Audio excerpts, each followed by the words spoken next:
All right, so one of the things that I'm observing is as people are assessing my argumentation for ancient Christianity as preserved in Lutheran thought, one of the things that I'm observing is people are not addressing my arguments against Calvinistic Christology.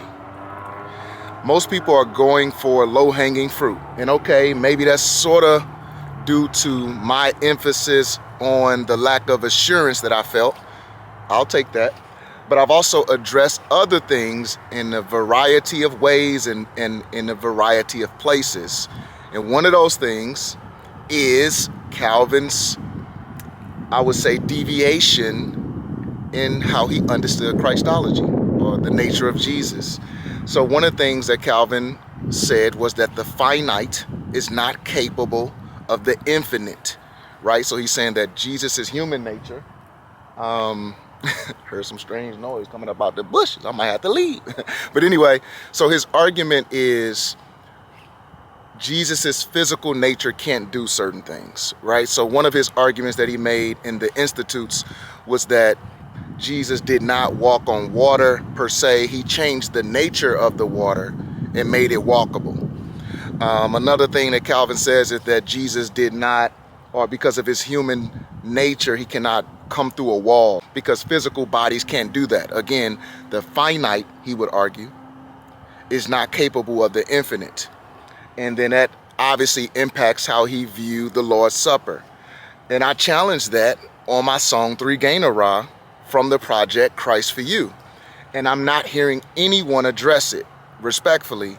Most people are going for the low-hanging fruit, which, are my arguments for lack of assurance that I experience eventually. Not to say that it's not there, that Calvinists don't teach wonderful and beautiful, truths about the assurance of salvation. I couldn't have been in that space for 18 years had they not.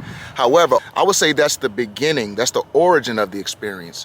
But after feeling those insecurities within myself, then I started to study and I started to vigorously search the scriptures, search church history. And one of the major things that I discovered was a weaker Christology coming out of, and I'm saying this respectfully, coming out of the Calvinistic camp. And all throughout my social media, comment sections, interviews, no one is addressing my argumentation against Calvinistic Christology. Just one of my observations. So I get it, people are going for low-hanging fruit, but I just don't think many are wrestling with the core issues that, or the plethora of issues that I've laid out. So anyway, that's just my challenge. I would love to hear it, love to see it, and love to engage it. So just throwing that out there. You feel me?